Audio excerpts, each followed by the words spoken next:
évangéliste, apôtre, docteur, prophète, Azoïm. En fait, s'il est désigné que quelqu'un est apôtre, prophète, docteur, évangéliste, en fait, c'est un travail, c'est un nouveau travail, un métier selon Dieu.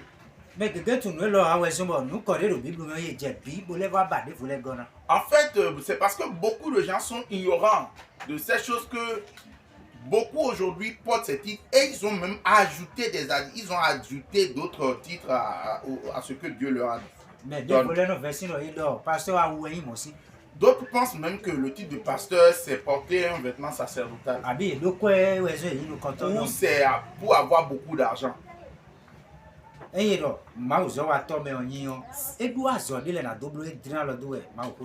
est dit qu'il est serviteur de Dieu, il est clairement connu de ce que ce dernier, Dieu lui pointe du doigt un travail important. Le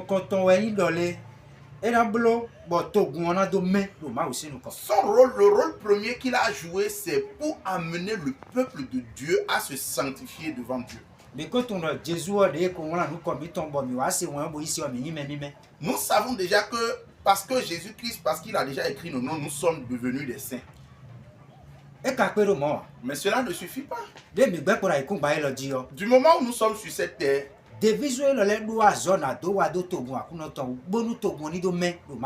ministère que chacun porte, que ce soit apôtre, prophète, docteur, ce ministère a pour but d'amener le peuple à se sanctifier continuellement devant Dieu.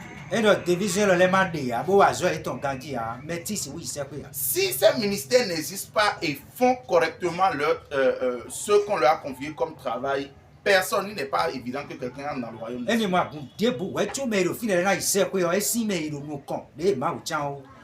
Avant qu'une église ne soit propre et entre dans le royaume de Dieu, cela dépend de celui que Dieu a mis devant cette assemblée.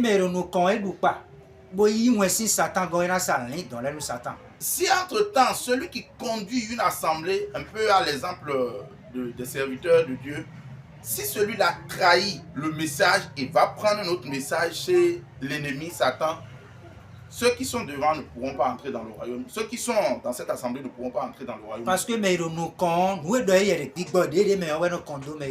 en vérité, parce que celui qui est devant, c'est l'esprit qui est manifesté en lui, en fait, qui est déversé automatiquement sur ceux qui